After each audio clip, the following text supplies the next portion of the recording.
Shalom, selamat pagi Bapak Ibu Saudara yang dikasihi Tuhan. Puji Tuhan kita boleh memasuki bulan Desember. Hati-hati dengan angin dingin. Angin dingin meniup mencekam di bulan Desember. Ya. Tapi jangan diterusin lagunya, nanti Desember kelabu selalu menghantui di setiap mimpiku ya gitu ya. Oke, selanjutnya mari kita perhatikan beberapa pengumuman dan warta jemaat berikut ini. Peserta acara di gedung gereja mohon tetap menerapkan protokol kesehatan, terutama diimbau untuk mengenakan masker ketika bernyanyi sehingga resiko penularan tidak terjadi ya. Yang berikutnya, terima kasih atas perhatian, doa dan kunjungan Jemaat Baptis Cibubur sehingga saya sehat dan harus mengikuti nasihat dokter. Berikut ini beberapa fotonya. Itu saya di ranjang Rumah Sakit PON. Berikutnya, ini teman-teman saya langsung video call mendoakan. Ini teman angkatan STBI, angkatan 99. Berikutnya, ini saya diinfus. Waktu itu harus pakai oksigen karena dirasa oksigen yang ke otak tidak cukup sehingga terjadi pelo dan keseimbangan hilang. Slide berikutnya. Ini beberapa, ini pendeta saya di Amerika mendoakan. Slide berikutnya. Ini kalau nggak salah Bu Veta, Bu Tini, Bu Kadarse, Bu Sujina mengunjungi. Nggak tahu mereka bagaimana bisa lolos dari petugasnya ya, karena ketat ya, hanya jam 5 sampai jam 6 dan tidak boleh berempat, langsung hanya berdua-dua, tapi mereka bisa masuk berempat. Berikutnya, ini minggu pagi Bu Sutaning dan suaminya, ini bendahara BPD ya, BPD DKI Jakarta Banten. Ini minggu malam, karena minggu siang saya nyampe gereja, orang-orang sudah pulang, beberapa sudah menemuin saya di gedung gereja, lalu minggu malam keluarga muda mengunjungi saya dan mendoakan, terima kasih. Berikutnya, ini pendeta Elia Umbu dan istrinya tidak bisa masuk ke kamar saya karena waktu mereka datang sudah melebihi jam besuk ya. Berikutnya ini pendeta Iwan dan istrinya berhasil masuk ke kamar. Berikutnya ini kakak ipar saya, terus ada bapak-bapak itu Pak Sulis, Pak Purnomo, Pak Herman, Pak Sugeng. Ya, slide berikutnya. Ini pendeta Rahmat dari Lampung mendoakan lihat video call. Slide berikutnya pendeta Johan dari Depok mendoakan saya juga. Slide berikutnya, ini setelah saya, mungkin hari Senin ya saya lupa, ini Pak Sis dan Bu Sumarsih. Berikutnya Pak Alomuan, Bu Deborah, Bu Sukarsih mengunjungi saya. Lalu ini pendeta Bonar, wakil sekretaris ya lupa saya, sekretaris BPD menyerahkan bantuan dari Departemen Kependetaan PPD dan GGBI. Slide berikutnya. Itu mereka mendoakan juga. Slide berikutnya. Ini kunjungan terakhir dari Cibinong ya. Pendetanya suka pakai topi, jemaatnya pakai topi semua itu ya. Ya itu. Ya sekali lagi terima kasih, itu suasana di kamar, ada sofanya. Baru kali ini bayar BPJS kelas 1 dapat ruangan kelas 1 juga, biasanya dapat ruangan kelas 3 ya. Sehingga Bu Ellen bisa tidur di sofa itu, saya di bednya ya. Slide berikutnya. Oke. Nanti kalau mau dengar cerita, saya bisa cerita lagi, tapi sudah berkali-kali saya mengurangi ceritanya. Tapi doakan supaya saya sehat, karena harus mengurangi banyak hal yang biasanya enak bagi saya. Terus saya sudah 2 kali stroke, ini stroke yang kedua ternyata ya, saya baru tahu. Sehingga tidak boleh terjadi yang ketiga. Hari ini akan ada rapat panitia perancang Minggu 3 Desember 2023 jam 6 sore via Zoom untuk finalisasi anggaran 2024. Mohon seluruh panitia perancang bisa hadir. Bapak Ibu Saudara, puji Tuhan kebutuhan 10 juta sudah tercover karena uang yang masuk sudah 11 juta, meskipun yang berjanji ada 15 juta 550. Silahkan yang mau menyelesaikan janjinya berurusan dengan Bu Yayu atau Bu Ina. Yang masih mau ikut terlibat silahkan, tidak akan digunakan oleh panitia untuk kepentingan pribadi ya. Panitia kemarin dapat seragam itu karena ada persembahan ya, bukan karena ngambil uang itu ya. Slide berikutnya. Lomba paduan suara antara WBIP, BIPKMB sudah berlangsung dan sedang dinilai oleh juri. Jurinya Pendeta Johan tadi yang ikut mendoakan saya dari Gereja Baptis Depok. Mulai 11 November paduan suara gabungan mohon dapat berlatih tiap Sabtu jam 7 malam, dan setelah kebaktian ini akan ada latihan-latihan persiapan Natal, baik sekolah minggu, paduan suara gabungan, dan juga akan ada rapat panitia Natal. Ini padat hari ini. Slide berikutnya. Doakan dan hadirilah acara Natal dan Tahun Baru Gereja Baptis Indonesia Cibubur. Perayaan Natal itu Sabtu 16 Desember 2023 jam 5 sore. 2 minggu lagi ya, jam 5 sore supaya kalau acaranya agak panjang tidak terlalu malam selesainya. Lalu kebaktian Natal Senin 25 Desember jam 8 pagi. Kebaktian tutup tahun bertepatan dengan hari Minggu jam 9 pagi 31 Desember. Dan hari Rabu besok keluarga Bapak Asman Sujarwo mengundang jemaat Cibubur hadir dalam acara mengenang berpulangnya Ibu Sumiwati pada hari Rabu 6 Desember 2023 jam 7 malam di gereja. Silahkan Bapak Ibu Saudara hadir. Berikutnya, Gereja Baptis Indonesia Cibubur ada 3 kantong persembahan: merah untuk persembahan perpuluhan, emas pembangunan gedung gereja, biru TPW Namotrasi. Slide berikutnya. Bapak Ibu Saudara yang mengikuti secara online, persembahan persepuluhan bisa ditransfer ke nomor rekening BCA atas nama Krisnawati 8770859027, akan dilaporkan di WhatsApp grup gereja. Jika ada koreksi mohon memberitahu gembala sidang. Berikutnya, data kehadiran minggu lalu. Jam doa 22 November di gedung gereja 30, secara online 20, sekolah minggu lalu 51, kebaktian umum minggu lalu 94, Namotrasi kebaktian doa hari Kamis 13 orang, KPW hari 21 ini. Saya lupa harinya.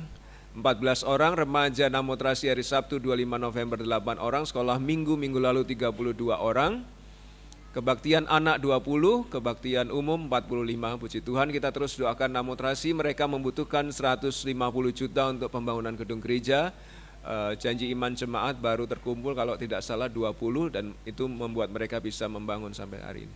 Slide berikutnya, kebaktian pagi ini dilayani membawa acara Ibu Retno Marhiningsih, singer Ibu Trivena, Saudara Boysai, pemain musik Saudari Naomi, Saudara Rafael, Bapak Herman, Saudara Ahalel. Slide Saudara Marvel Sabatian, OBS Saudara Antoni Halim, sound system Bapak Edi Sulistiono.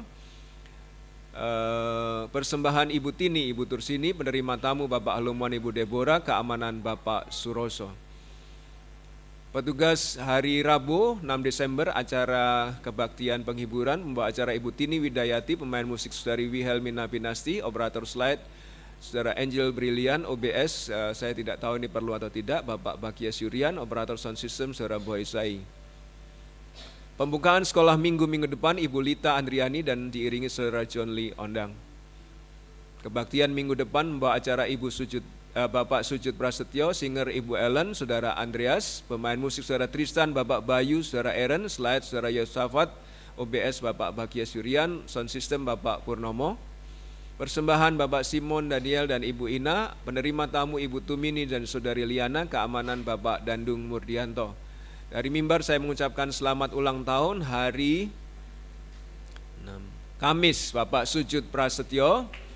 Lalu berikutnya hari Hari Jumat Adik Arai Penaya Narantio 8 Desember. Selamat ulang tahun Pak Yoyo dan Adik Arai, Tuhan memberkati. Bapak Ibu Saudara bisa mengucapkan secara langsung ketika bertemu atau melalui WhatsApp grup gereja kita.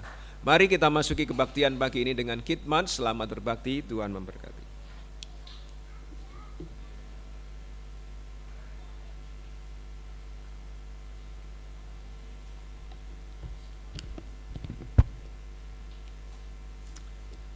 Bapak, Ibu, dan saudara-saudara sekalian yang terkasih dalam Tuhan Yesus, selamat pagi. Apa kabar? Enggak usah pakai yang susah ya. Mengucap syukur kepada Tuhan, pada pagi hari ini kita boleh bersama-sama berkumpul di rumah Tuhan hanya untuk memuji dan memuliakan nama Tuhan. Dan di awal bulan Desember ini sudah terpasang pohon Natal. Ini belum semua aksesoris Natalnya, nanti banyak sekali. Ada lampu Natal, dan di mal-mal pastinya sudah ada lampu Natal, pohon Natal, dan lagu-lagu Natal. Kalau di Manado luar biasa, bukan di gereja saja, bukan di mal lagu-lagu Natal, tetapi di mana? Mas Sony mana? Di angkot. Di sana luar biasa, di angkot ya. Mari kita menyambut kelahiran Tuhan Yesus dengan penuh sukacita. Kita akan mulai ibadah pagi hari ini. Panggilan berbakti diambil dari Ibrani 2 ayat 9. Tetapi dia yang untuk waktu yang singkat dibuat sedikit lebih rendah daripada malaikat-malaikat, yaitu Yesus.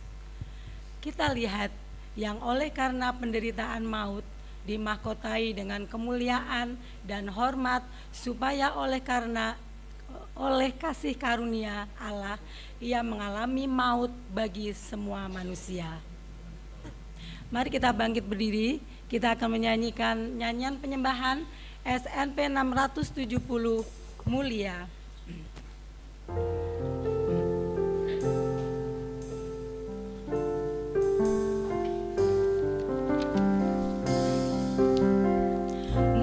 Mulia sembah Raja mulia.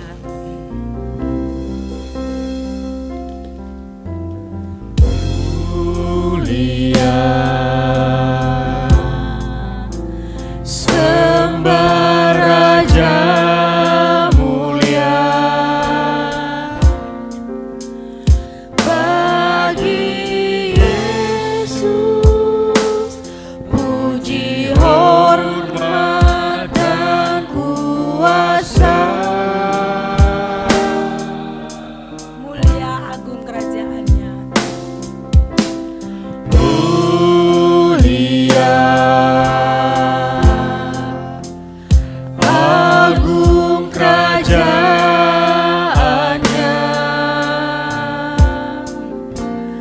dari surga datang untuk setiap umatnya.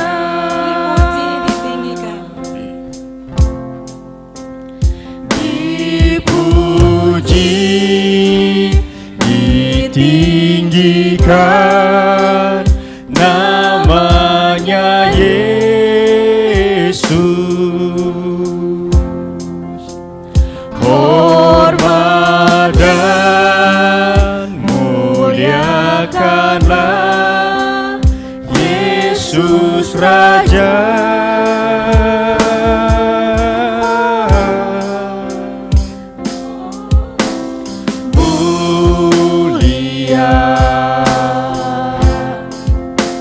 sembah Raja mulia. Dia telah mati, dibangkitkan jadi Raja. Nyanyikan sekali lagi, mulia sembah Raja mulia.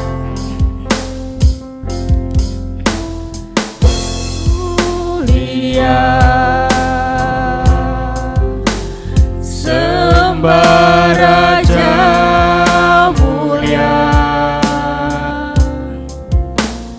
bagi Yesus puji hormat dan kuasa.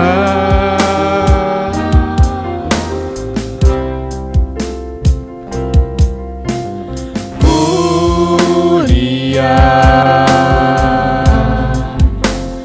agung kerajaannya, dari surga datang untuk segenap umatnya.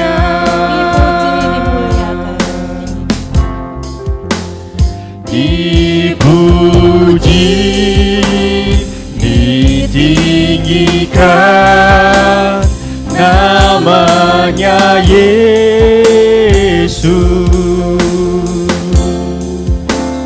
Hormat dan muliakanlah Yesus Raja.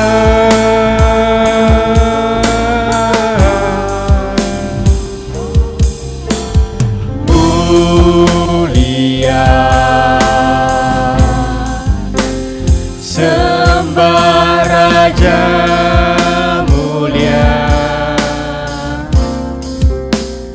Dia telah mati, dibangkitkan jadi Raja. Dipuji, Dipuji, ditinggikan namanya Yesus. Hormat dan muliakanlah Yesus Raja.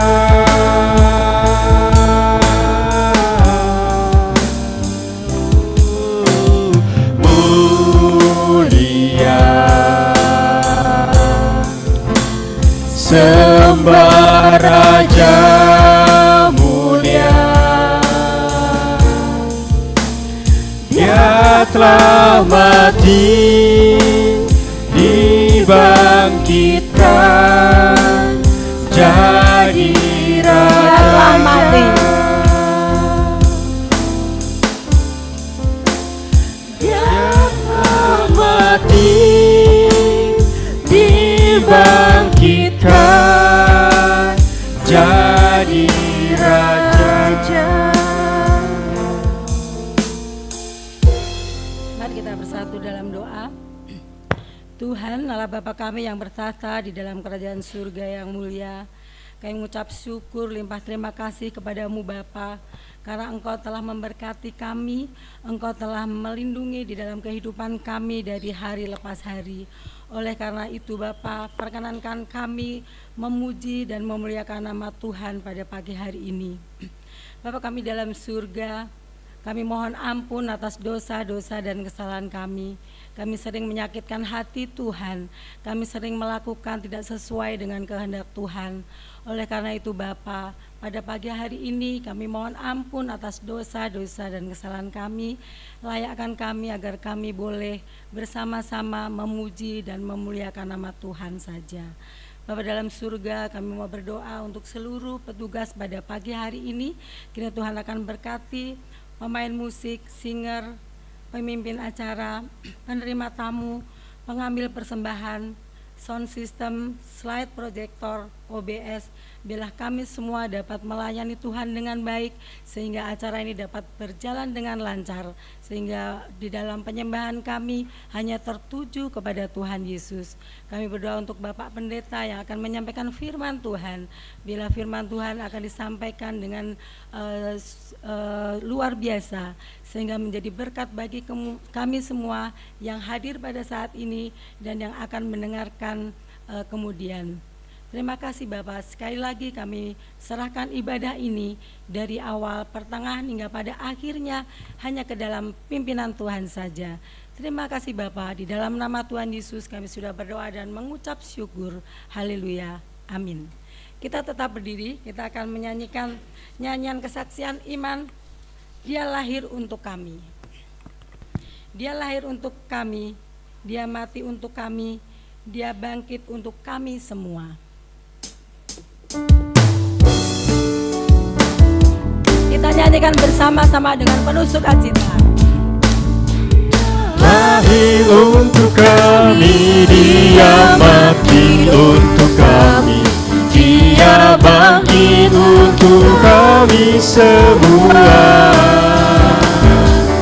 Dia itu Tuhan kami, Dia itu Allah kami, Dia Raja di atas segala raja. Dia Dia itu firman Allah yang turun ke bumi, yang jadi sama dengan manusia. Dia Yesus sobat kami, Dia Yesus Tuhan kami, Sang penebus juru selamat dunia.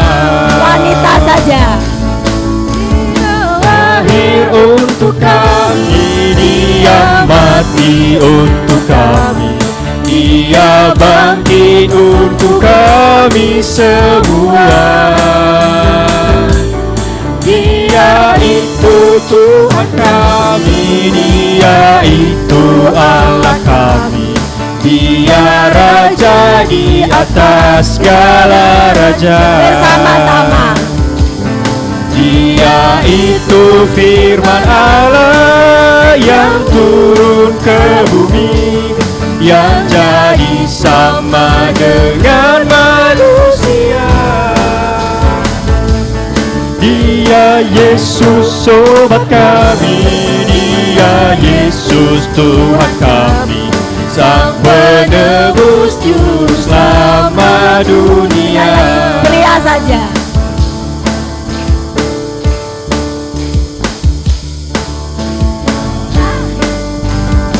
Pria. Kami semua, Dia itu Tuhan kami, Dia itu Allah kami, Dia Raja di atas segala raja. Semuanya. Dia itu firman Allah yang turun ke bumi, yang jadi sama dengan manusia. Dia Yesus sobat kami, Dia Yesus Tuhan kami, Sang penebus juru selamat dunia. Biasa, silakan duduk kembali. Pembacaan firman Tuhan diambil dari Yohanes 11 ayat 45 sampai 57. Kita akan baca silih berganti. Saya akan membacakan ganjil, jemaat akan membacakan ayat yang genap. Yohanes 11 ayat 45 sampai 57. Banyak di antara orang-orang Yahudi yang datang melawat Maria dan yang menyaksikan sendiri apa yang telah dibuat Yesus percaya kepadanya. Tetapi ada yang pergi kepada orang-orang Farisi dan menceritakan kepada mereka apa yang telah dibuat Yesus itu. Lalu imam-imam kepala dan orang-orang Farisi memanggil mahkamah agama untuk berkumpul dan mereka berkata, apakah yang harus kita buat? Sebab orang itu membuat banyak mujizat. Apabila kita biarkan dia, maka semua orang akan percaya kepadanya, dan orang-orang Roma akan datang dan akan merampas tempat suci kita serta bangsa kita. Tetapi seorang di antara mereka, yaitu Kayafas, imam besar pada tahun itu, berkata kepada mereka, kamu tidak tahu apa-apa. Dan kamu tidak insaf bahwa lebih berguna bagi kami jika satu orang mati untuk bangsa kita daripada seluruh bangsa kita ini binasa. Hal itu dikatakannya bukan dari dirinya sendiri, tetapi sebagai imam besar pada tahun itu ia bernubuat bahwa Yesus akan mati untuk bangsa itu. Dan bukan untuk bangsa itu saja, tetapi juga untuk mengumpulkan dan mempersatukan anak-anak Allah yang tercerai-berai. Mulai dari hari itu mereka sepakat untuk membunuh dia. Karena itu Yesus tidak tampil lagi di muka umum di antara orang-orang Yahudi. Ia berangkat dari situ ke daerah dekat padang gurun, ke sebuah kota yang bernama Efraim, dan di situ ia tinggal bersama-sama murid-muridnya. pada waktu itu hari raya Paskah orang Yahudi sudah dekat dan banyak orang dari negeri itu berangkat ke Yerusalem untuk menyucikan diri sebelum Paskah itu. Mereka mencari Yesus dan sambil berdiri di dalam bait Allah, mereka berkata seorang kepada yang lain, "Bagaimana pendapatmu? Akankah datang jugakah ia ke pesta?" Mari kita baca bersama-sama. Sementara itu imam-imam kepala dan orang-orang Farisi telah memberikan perintah supaya setiap orang yang tahu di mana dia berada memberitahukannya agar mereka dapat menangkapnya. Demikian firman Tuhan nanti akan diuraikan oleh Bapak Pendeta dengan judul Kebenaran di dalam Rencana Pembunuhan Yesus. Ada lagu yang sudah dinyanyikan oleh PBI. Kita akan menyanyikan Camkan Lagu Yang Merdu. Nanti bait 1 kami mohon untuk kaum pria. Kemarin sudah lomba Camkan Lagu Yang Merdu. Pria terlebih dahulu ya.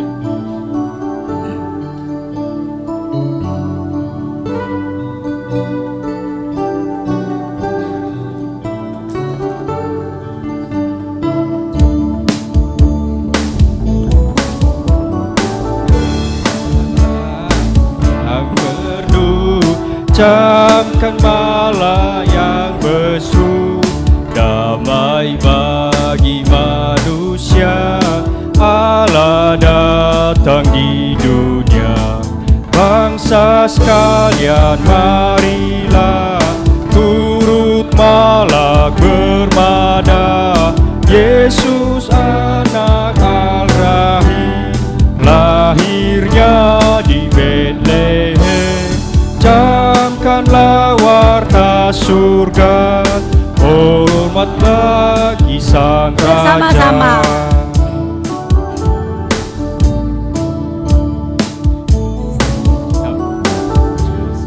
Junjungan surga, Dia Tuhan selamanya. Lama Dia dinanti, kini lahir di bumi. Yesus Allah dan insan, layaklah dinobatkan. Tinggal serta manusia, Immanuel namanya. Camkanlah warta surga, hormat bagi Sang Raja.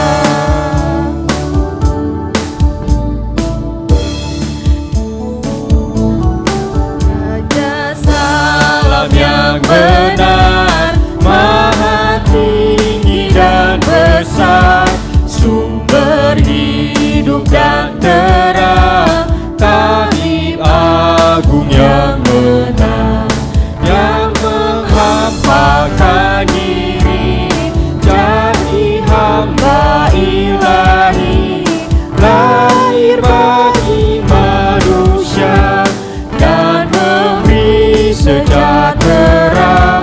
Camkanlah warta surga, hormat bagi Sang Raja.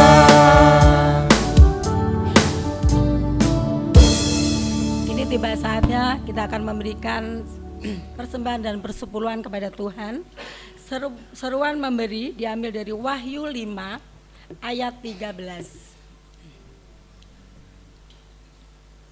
Dan aku mendengar semua makhluk yang di surga dan yang di bumi dan yang di bawah bumi dan yang di laut dan semua yang ada di dalamnya berkata, bagi Dia yang duduk di atas tahta dan bagi Anak Domba adalah puji-pujian dan hormat dan kemuliaan dan kuasa sampai selama-lamanya. Ibu Tini mohon untuk pimpin doa persembahan. Mari kita berdoa. Tuhan Allah Bapa yang bertahta dalam kerajaan surga yang mulia, ucap syukur terima kasih atas kasih Tuhan, atas pemeliharaan kami hari lepas hari. Dan pada kesempatan pagi hari ini Tuhan, kami boleh mengembalikan berkat yang Tuhan sudah berikan kepada kami melalui persembahan perpuluhan boleh menjadi kemuliaan bagimu untuk operasional kami dalam pelayananmu di sini.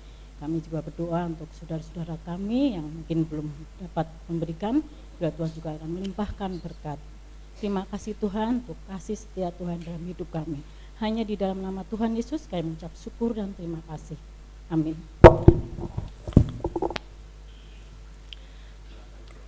Pada saat kantong persembahan diedarkan, kita akan menyanyikan satu pujian NP 63, Ku kurang tahu mengapa Tuhan Allah. Ini nyanyian persembahan sekaligus persiapan firman Tuhan. Ku kurang tahu mengapa Tuhan Allah.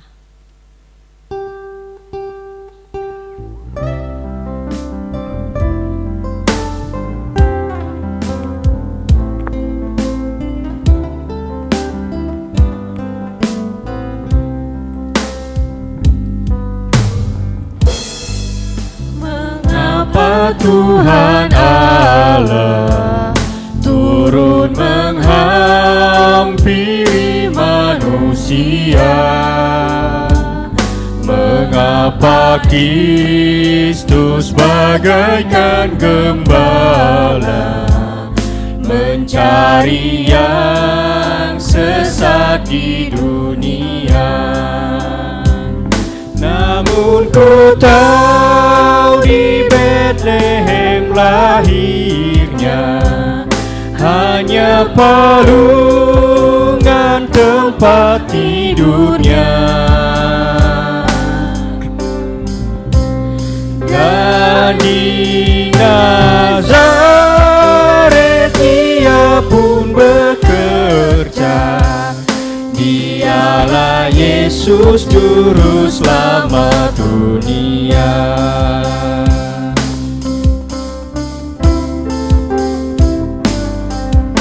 Kurang tahu betapa sengsaranya. Kurang tahu betapa sengsaranya selama hidupnya di dunia. Kayu salib rela menderita dan diberi duri bagai mahkota. Tahu dia penghibur duka, segala dosa dihapuskannya. Diangkatnya beban kita semua. Dialah Yesus juru selamat dunia. Mari kita bangkit berdiri, kita nyanyikan bait 3.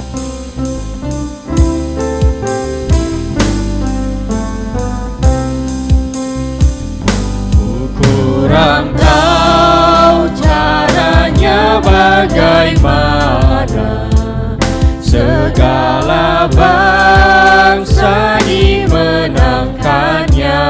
Pendeta silahkan.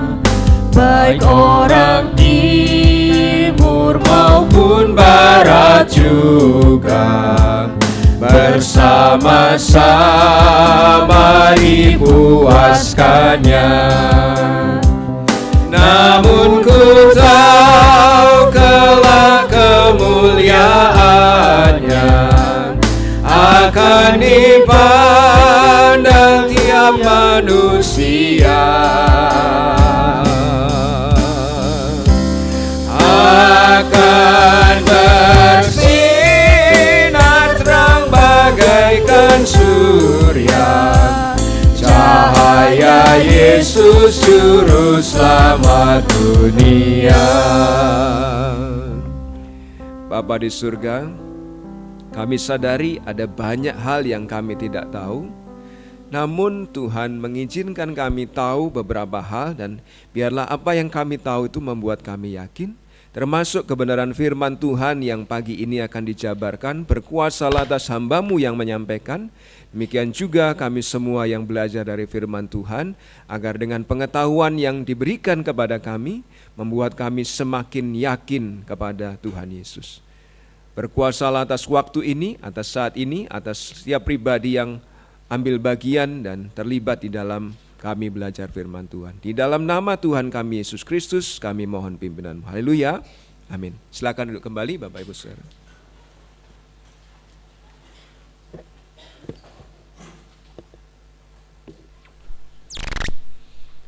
Bapak Ibu Saudara yang dikasihi Tuhan, dalam membuat kue, komponen-komponen kue itu kalau kita makan sendiri-sendiri nggak enak ya. Mungkin ada yang pernah nyoba makan kayu manisnya digigit gitu. Wah, mungkin ada yang merasa enak, tapi kecenderungan orang merasa nggak enak, atau vanilanya kita icipin. Atau mungkin tepungnya yang masih mentah kita icipin, wah nggak enak, pahit, dan lain sebagainya. Atau bahkan coklat yang pekat sekalipun kalau dimakan biasa gitu akan terasa pahit ya. Komponen-komponen itu ketika diicipi sendiri-sendiri, dinikmati sendiri-sendiri, beberapa terasa pahit. Namun ketika semua disatukan dalam adonan kemudian dimasak menjadi kue yang dihidangkan, maka kue itu menjadi ada nilainya. Kue itu menjadi ada rasanya. Tadi komponen-komponen yang sendiri-sendiri kita rasakan sebagai suatu yang pahit, ternyata ketika digabungkan menjadi satu bentuk yang indah dan nilainya, dan kita bisa menikmatinya. Bapak Ibu Saudara, kadang di dalam hidup itu seperti ini juga. Perikop yang kita baca tadi, ketika kita baca secara sendiri dari ayat 45 sampai 57, Tuhan kok pahit gini ya, kok ceritanya gak enak. Bahkan ini dipakai oleh orang tertentu, kelompok tertentu menjadi penghalang atau menjadi batu sandungan untuk tidak percaya kepada Yesus. Apa? Utusan Allah kok mati? Gak mungkin lah utusan Allah mati, pasti diganti orang lain. Karena utusan Allah gak mungkin mati. Ini kan rencana pembunuhan ya. Gak mungkin lah utusan Allah yang namanya Yesus itu mati. Apalagi kalau kalian menganggap dia itu Allah, gak mungkin lah mati. Sehingga ini menjadi penghalang bagi beberapa orang untuk percaya kepada Yesus. Karena dilihat komponen satu dinikmati ya pahit. Dilihat cerita 1 Yohanes 11 ayat 45 sampai 57 pahit. Kok nggak enak begini ceritanya ya. Tapi ketika semua itu disatukan dalam kisah Alkitab yang telah digenapi Yesus Bapak Ibu Saudara, maka kita melihat keindahannya, keagungannya, keagungan dari Sang Pengatur lagu, yaitu Allah sendiri. Terima kasih Bapak Rudi Padmanto minggu lalu sudah menyampaikan gimana kalau kita menghadapi situasi yang sama seperti Maria dan Marta, bahkan Lazarus sendiri yang adalah orang yang dikasihinya tapi kok diizinkan mengalami sakit dan mati. Kalau kita lihat satu cerita pahit ya, tapi kalau kita lihat keseluruhannya, wah ini hebatnya Sang Pengatur lagu. Kasihnya hebat, rencananya hebat, kuasanya hebat. Jadi Bapak Ibu Saudara, di dalam yang kita baca tadi ayat 45 sampai 57 itu adalah rencana pembunuhan yang dirancang oleh kelompok Yahudi, tampaknya jahat dan bengis, dan ketika kita menikmati, kok pahit gini Tuhan ceritanya. Tetapi ketika kita belajar itu meskipun sesuatu yang pahit, kita akan belajar bahwa di dalamnya ada kebenaran. Apa saja kebenarannya? Mari kita lihat bagian pertama. Kebenaran yang pertama adalah banyak orang yang percaya kepada Yesus karena melihat bukti. Mari kita lihat di ayat 45 di layar. Banyak di antara orang-orang Yahudi yang datang melawat Maria dan yang menyaksikan sendiri apa yang telah dibuat Yesus, percaya kepadanya. Bapak Ibu Saudara, orang Yahudi tidak menggunakan sistem pembalseman seperti orang Mesir. Kalau orang Mesir menggunakan sistem kalau zaman sekarang ini formalin ya. Kalau orang Mesir menggunakan bukan formalin tapi pembalseman untuk mengawetkan jenazah. Sehingga kita tahu ada mumi dan lain sebagainya, cukup awet jenazah itu. Tapi orang Yahudi tidak. Karena orang Yahudi tidak mengawetkan jenazah orang yang dikasihinya, maka kalau 4 hari itu ya kita tahu sudah busuk dan lain sebagainya ya, proses.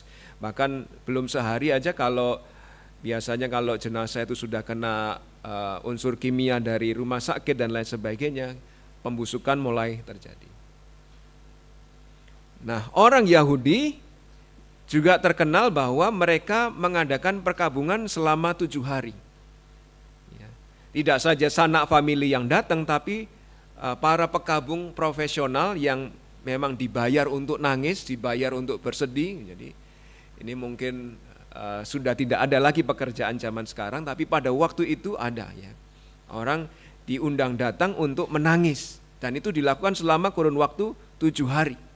Sehingga masih banyak orang Yahudi yang berkumpul untuk menghibur, menguatkan Marta dan Maria yang pada waktu itu Lazarus sudah meninggal, dan itu sudah 4 hari, dan masih banyak orang karena memang durasinya sampai 7 hari untuk berkabung itu. Dan ada orang-orang profesional yang diundang untuk memang menangis, berkabung bersama keluarga. Nah, orang-orang ini belum pulang ketika Yesus datang. Dan ketika Yesus berkata kepada lubang atau gua atau tempat untuk memakamkan Lazarus, Yesus berkata, Lazarus keluarlah. Ya, Yesus menyebut nama ya. Kalau Yesus enggak menyebut nama, dengan kuasanya orang yang mati keluarlah, nanti semua yang di sekitar situ ikut keluar juga semuanya. Tapi karena secara spesifik Yesus menyebut nama Lazarus keluarlah, maka Lazarus keluar dalam keadaan yang masih terbungkus kain kafan, sehingga mereka diminta, "Dah, lepaskan kain-kain yang meliliti." Dan itu bukti yang cukup kuat, sehingga kita melihat di ayat 45 banyak di antara orang-orang Yahudi yang datang melawat Maria dan yang menyaksikan sendiri apa yang telah dibuat Yesus percaya kepadanya. Buktinya gak ada orang manusia biasa yang kelihatan wujudnya sebagai manusia biasa itu bisa membangkitkan orang dari kematian, apalagi sudah mati 4 hari ya. Karena dalam pandangan tahyul ya, dalam pandangan tahyul orang Yahudi, roh jenazah yang meninggal itu masih berkeliaran selama 2 hari. Nah, Yesus sengaja istirahat di kota sebelumnya, ditambah lagi 2 hari supaya melewati masa itu. Kalau dia membangkitkan Lazarus 2 hari setelah kematian, mungkin orang berkata, rohnya masih dekat-dekat sini, dia pantesan bisa balik. Tapi ini sudah durasi 4 hari ya, sudah melewati konsep orang Yahudi tentang tahyul itu, bahwa 2 hari roh dari jenazah masih berkeliaran di sekitar jenazah. Ini sudah 4 hari, berarti rohnya sudah pergi, kalau dipanggil lagi nggak bisa. Tapi Yesus mampu membangkitkan orang yang sudah mati 4 hari. Ya.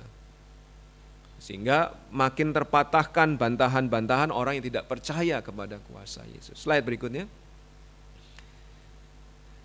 Pokok ini bahwa banyak orang percaya kepada Yesus karena melihat bukti, pokok ini adalah suatu yang wajar. Memang kita perlu melihat untuk percaya akan sesuatu, karena kita terbatas ya. Kita hanya melihat apa yang bisa mata kita melihat, melampaui tembok, melampaui waktu kita nggak bisa lihat. Sehingga wajar bagi kita, bagi orang-orang lain juga untuk mana buktinya kalau Yesus juru selamat, mana buktinya kalau Yesus Allah dan lain sebagainya. Jadi kita memang perlu bukti untuk meyakinkan atau mempercayai sesuatu, dan salah satu buktinya adalah dengan melihat bukti yang dipaparkan Yohanes.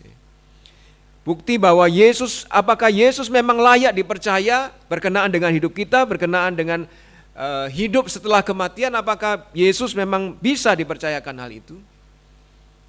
Nah, wajar bila ada orang-orang tertentu minta bukti ya. Dan perlu kita pahami bahwa Yesus sudah membuktikan dirinya sebagai Mesias, anak Allah yang hidup. Yesus sudah membuktikan dirinya sebagai Allah sekaligus manusia, dan buktinya ada banyak. Ini sudah mujizat yang ke-7 yang dibuat Yesus ya. Khususnya di Injil Yohanes ada mujizat-mujizat lain di Injil lain, tapi di Injil Yohanes ini mujizat yang ke-7. Slide berikutnya. Slide ya. Mujizat ke-7 dalam Injil Yohanes, mengubah air jadi anggur, ada gambarnya, slide berikutnya. Nah, ini Yesus, ini peristiwa pertama mujizat Yesus di Yohanes pasal 2, kemudian Yesus di Yohanes pasal 4 menyembuhkan anak pegawai istana. Slide berikutnya. Ada gambarnya. Nah, ini bahkan dari jauh Yesus berkata, "Anakmu sudah sembuh, pulanglah." Begitu pegawai istana ini pulang, pegawainya yang lain menyusul. "Tuhan, anakmu sudah sembuh." Ditanya, "Kapan?" "Jam sekian." Wah, pas Yesus ngomong. Ya, mujizat apa lagi? Yang ketiga, Yesus menyembuhkan orang lumpuh dekat kolam Bethesda. Ya, itu peristiwanya pada hari Sabat ya. Dia mengira kalau masuk ke kolam Bethesda, pas kolamnya bergolak dia akan sembuh, tapi dia nggak bisa karena lumpuh. Ya. Dan lumpuh itu nggak enak, saudara. Saya hari Rabu itu sempat mengalami ya. Pulang nganter Eren, memarkirkan motor, mau jatuh, untung bisa mepet tembok sana sehingga nggak jadi jatuh. Lalu turun dari parkiran depan mau ke bawah untuk siap-siap ngantar Bu Ellen ya. Turun itu sempoyongan ke kanan ke kiri, kanan kiri pegang tembok ya, sehingga Bu Ellen, bercanda kamu Pak? Loh enggak, ini beneran. Sempoyongan jalannya, kamu berangkat sendiri aja, absen ke kantor ya. Saya nggak bisa nganter. Lumpuh nggak enak. Terus saya minta diantar ke RSUD Ciracas ini, jalan dari rumah, dari pastori ke kantor. Ketika berdiri pegangan meja, bagian belakang ini, bagian pantat ini ngajak duduk, seolah-olah nggak mau diajak berdiri, kayak lemes gitu ya, brek gitu. Saya membayangkan, ya pantesan orang lumpuh itu nggak bisa ke kolam karena mau berdiri saja tubuhnya mengajak jatuh. Gitu. Ya.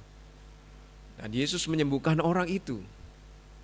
Pada peristiwanya sekitar hari Sabat. Mujizat berikutnya, Yesus memberi makan 5.000 orang menggunakan 5 roti 2 ikan, bukan dicuili kecil-kecil ya, enggak, tapi didoakan kepada Allah Bapa, dan ketika dibagikan mereka tanpa sadar, loh kok cukup, bahkan ini masih sisanya dikumpulkan 12 keranjang, cukup untuk satu murid bawa satu, dari 12 murid itu satu murid bawa satu keranjang. 5 roti 2 ikan cukup untuk memberi makan 5.000. Mujizat yang lain adalah Yesus berjalan di atas air ketika orang-orang itu berusaha mengajak Yesus untuk memproklamirkan diri sebagai raja. Yesus menyingkir ke gunung ya, tapi muridnya menyeberang. Ketika dia menyusul muridnya di pagi dini hari gitu, dia berjalan di atas air. Dan mujizat yang keenam adalah Yesus menyembuhkan orang buta yang buta sejak lahir dengan meludah ke tanah, lalu mengaduk-aduk tanah itu dan menempelkan adonan itu ke mata orang buta itu. Orang buta disuruh membasuh matanya dan orang buta itu sembuh. Ada 6 mujizat dan orang-orang yang mengikuti itu mungkin ngitungin ya, mungkin paham. Mungkin yang tidak banyak diketahui yang berjalan di atas air karena hanya murid-muridnya yang mengalami itu. Tapi mereka tahu ada banyak mujizat yang sudah dikerjakan Yesus. Ditambah lagi puncaknya ketika Yesus membangkitkan orang yang sudah 4 hari mati. Hanya dengan memanggil namanya saja orang itu keluar. Ya. Terjadilah ayat 45 tadi, banyak orang yang menyaksikan peristiwa itu, mungkin mereka sudah menyaksikan mujizat-mujizat sebelumnya, menjadi percaya. Ya. Sehingga Bapak Ibu Saudara yang dikasihi Tuhan,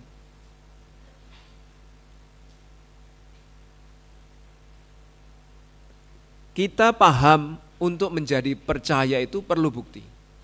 Sehingga dengan pemahaman ini Rasul Yohanes pun menulis bukti-buktinya di Injil Yohanes itu, ya. Dan dipaparkan bukti-bukti itu, sengaja dia tidak mengikuti kronologi pertama ini, kedua ini dan lain sebagainya, atau sengaja dia tidak mengikuti kronologi yang ditulis Injil Matius, Markus atau Lukas. Dia menggunakan konsepnya sendiri dalam menulis Injil yang kita baca bersama-sama. Dan kemudian dipaparkanlah Injilnya, dan di bagian terakhir dia menyebutkan, ini loh tujuan saya menjelaskan kepada kalian, Yohanes 20 ayat 30, slide berikutnya. Memang masih banyak tanda lain yang dibuat Yesus di depan mata murid-muridnya, tidak ada di Injil, ya, yang tidak tercatat dalam kitab Injil Yohanes ataupun Injil yang lain. Tetapi semua yang tercantum di sini di Injil Yohanes telah dicatat supaya kamu percaya. Ini adalah bukti-buktinya supaya kamu percaya. Pembaca Injil Yohanes percaya bahwa Yesuslah Mesias Anak Allah, dan supaya kita yang pembaca Injil Yohanes atau orang-orang pada waktu itu yang membaca Injil Yohanes, oleh imanmu memperoleh hidup yang kekal. Itu harapannya. Sehingga wajar kalau ada kebenaran di dalam rencana pembunuhan ini, bahwa banyak orang percaya, baru percaya kepada Yesus setelah lihat buktinya. Ya, itu wajar. Maka Rasul Yohanes menampilkan bukti-bukti ini loh, bukti bahwa Yesus Mesias Anak Allah yang hidup, dan bahwa kalau kamu percaya kepadanya, kamu akan memperoleh hidup kekal. Dari pengajarannya berkata demikian, dari mujizatnya menunjukkan demikian, dari hidupnya dan lain sebagainya. Percayalah. Bahkan Yesus pernah menasihatkan kepada Thomas yang waktu itu tidak percaya, sebelum saya mencucukkan jari saya ke bekas paku Yesus, ke lambung Yesus, saya enggak akan percaya. Kemudian Yesus tiba-tiba datang ke ruangan itu dan menunjukkan kepada Thomas, Thomas jangan kamu tidak percaya lagi. Berbahagialah mereka yang tidak melihat namun percaya, termasuk itu kita. Karena kita tidak pernah melihat, sama seperti Thomas melihat peristiwa Yesus disalib, sama seperti Thomas mendapatkan bukti dengan mencucukkan jarinya ke bekas lubang paku Yesus, ke bekas lambung Yesus yang ditusuk tombak. Kita tidak mengalami itu, tidak melihat dan mendapat bukti itu. Tapi kita percaya, dan kata Yesus kepada Thomas, menyindir kita, berbahagialah mereka yang percaya meskipun tidak melihat. Jadi Bapak Ibu Saudara yang dikasihi Tuhan, wajar jika orang melihat buktinya dulu baru percaya ya. Tetapi di ayat 52 kita melihat tadi, Yohanes 11 ayat 52. Dan bukan untuk bangsa itu saja, tetapi juga untuk mengumpulkan dan mempersatukan anak-anak Allah yang tercerai-berai. Artinya Yesus ketika mati itu menjadi tanda anak-anaknya yang tercerai-berai, yang tidak ada di kumpulan bangsa Yahudi tetapi dari bangsa-bangsa lain, akan percaya kepada tanda itu. Ini menunjukkan kepada kita bahwa milik Yesus akan percaya kepada Yesus meskipun bukti yang diberikan tidak banyak. Contohnya kita enggak melihat secara langsung Thomas, seperti yang Thomas alami. Kita tidak melihat secara langsung Yesus yang bangkit pada hari ketiga. Kita tidak mengalami itu semua, tapi kita percaya kepadanya. Ini menjadi bukti bahwa kita adalah milik Yesus. Bagi orang tertentu Yesus disalibkan itu menjadi penghalang. Masa utusan Allah mati di kayu salib? Masa kalau dia memang Allah itu bisa mati?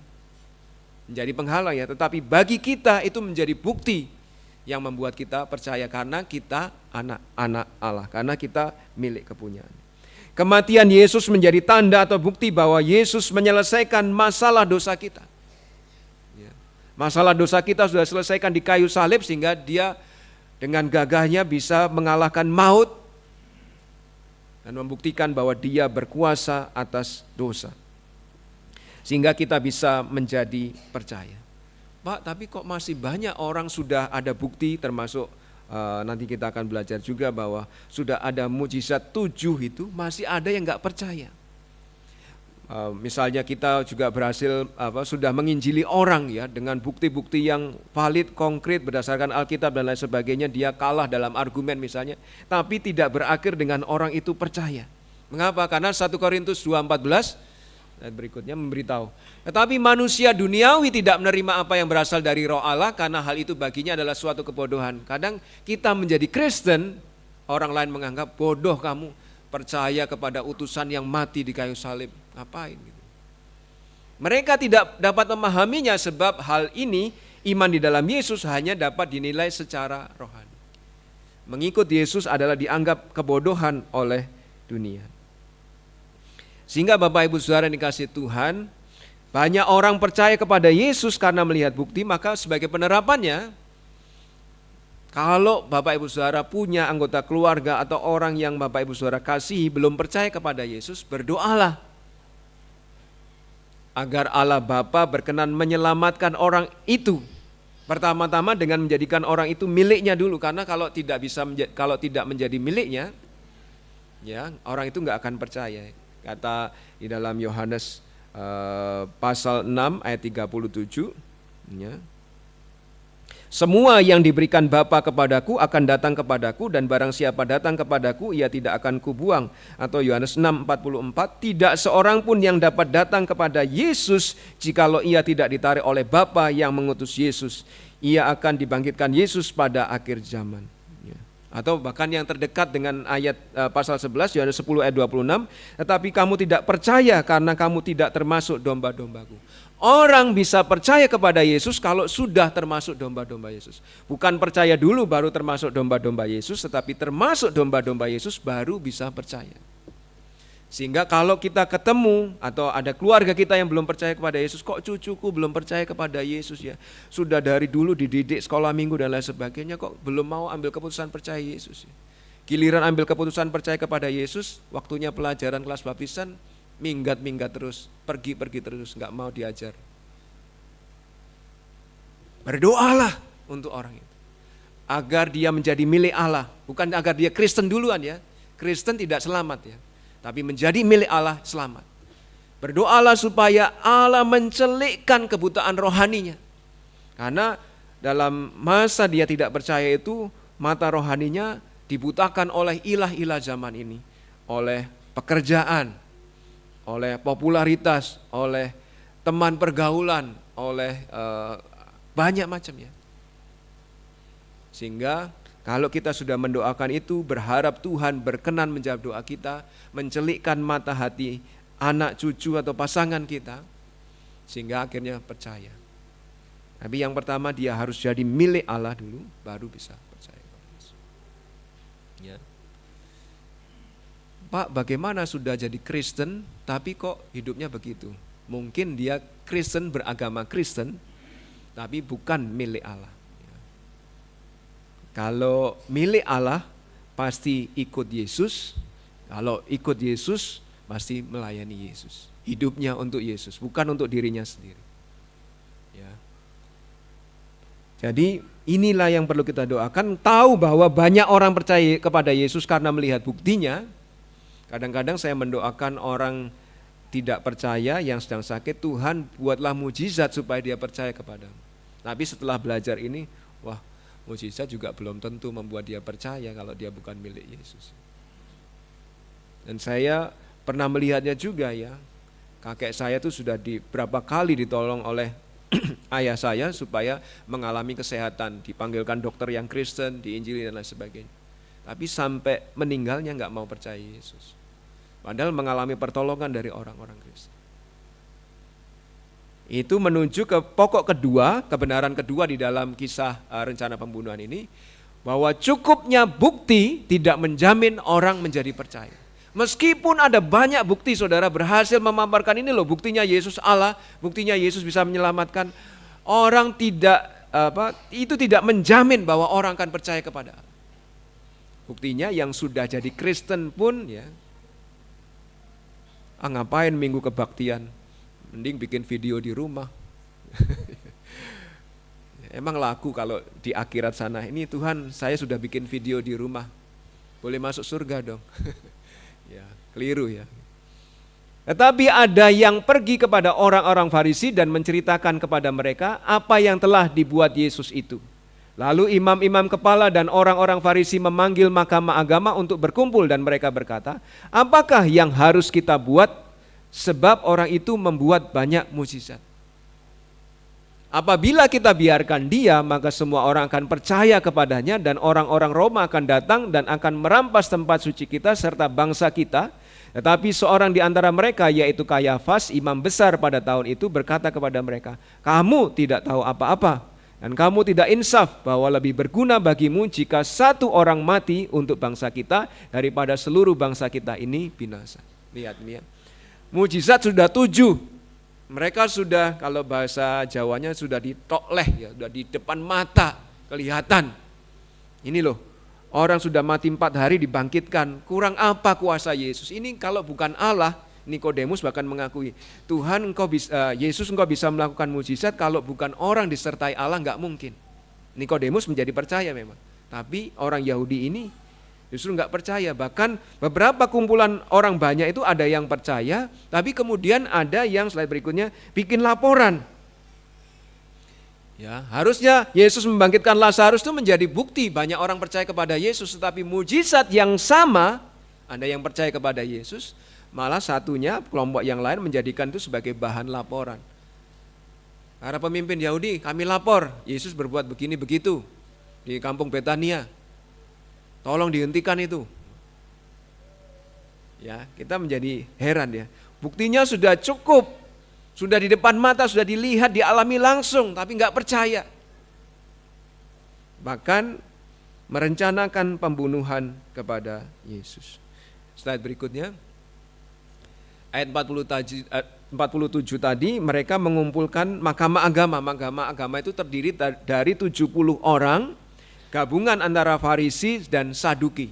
Padahal Farisi dan Saduki ini selalu bersaing atau musuhan. Tapi giliran untuk membunuh Yesus, mereka kompak bersatu. Ya, sama seperti yang sedang terjadi di Timur Tengah sana. Giliran menyerang Israel, semua kompak bersatu. Tapi masing-masing sebenarnya bersaing, gak mau bersatu. Sehingga kalau Israel sampai saat ini masih menang, itu karena perlindungan Tuhan. Tapi ada saatnya nanti Israel mungkin diizinkan kalah. Saya tidak membela siapa. Karena Israel sendiri pun masih melawan kehendak Tuhan. Nah, Sanhedrin ini terdiri dari 70 orang pemimpin agama, gabungan dari Farisi yang menguasai sinagog-sinagog, dan Saduki yang berkuasa atas bait Allah dan segala kepentingannya.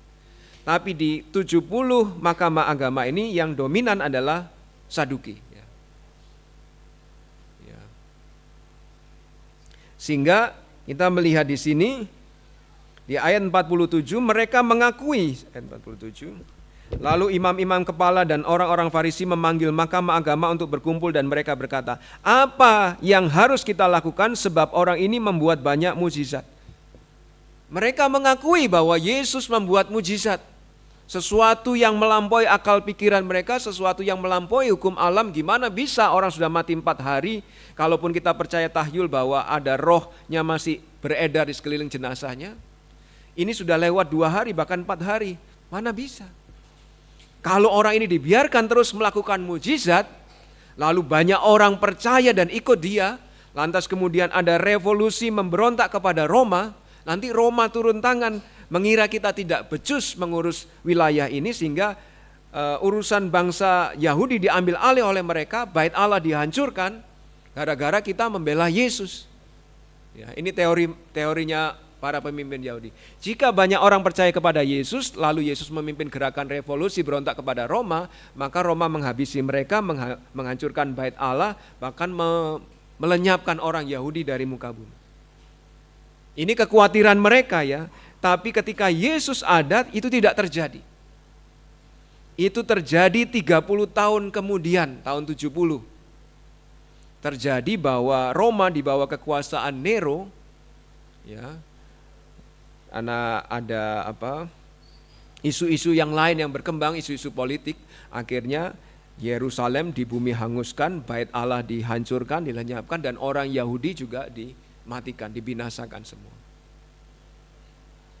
Justru karena mereka tidak percaya kepada Mesias seperti yang terjadi sekarang.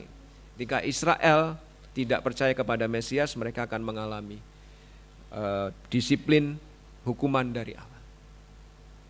Itu terjadi pada tahun 70 ketika Nero berkuasa. Ya, mereka mengalami yang ditakutkan, tapi pada saat ada Yesus mereka tidak mengalami itu. Ini hanya ketakutan mereka semata. Justru ketika mereka tidak percaya kepada Yesus, mereka mengalami itu. Slide berikutnya. Ketakutan mereka kalau kita pelajari ujung-ujungnya duit. Karena mereka berkuasa atas sinagog, ada persembahannya kan. Mereka berkuasa atas bait Allah, ada persembahannya, ada kurban-kurban yang dibagikan kepada mereka. Lah kalau orang Yesus menjadi makin populer, orang datang kepada Yesus, nggak datang kepada kita, uangnya mengalir ke Yesus, persembahannya mengalir ke Yesus. Mereka nggak punya popularitas, mereka nggak punya kekuasaan, mereka nggak punya sumber-sumber keuangan. Itu ketakutan mereka. Sehingga kemudian mereka mengadakan permufakatan jahat, ya. Mengadakan rundingan. Ya. Saya harap ini bukan yang dilakukan kemarin ketika antara presiden, anak presiden dan ketua mahkamah berkumpul ya. Tidak melakukan permufakatan jahat. Tapi saya tidak tahu ya. Slide berikutnya. Kayafas itu mewakili Saduki, imam besar, dikatakan imam besar pada tahun itu. Ini sudah menyalahi aturan. Imam besar itu durasi masa jabatannya seumur hidup, kalau mati baru diganti. Tapi dikatakan pada tahun itu, ini merupakan kejanggalan karena dia dipilih berdasarkan nepotisme, ya, yang terjadi di bangsa kita juga. Dipilih berdasarkan nepotisme. Kayafas dipilih karena mertuanya bernama Imam Besar Hanas.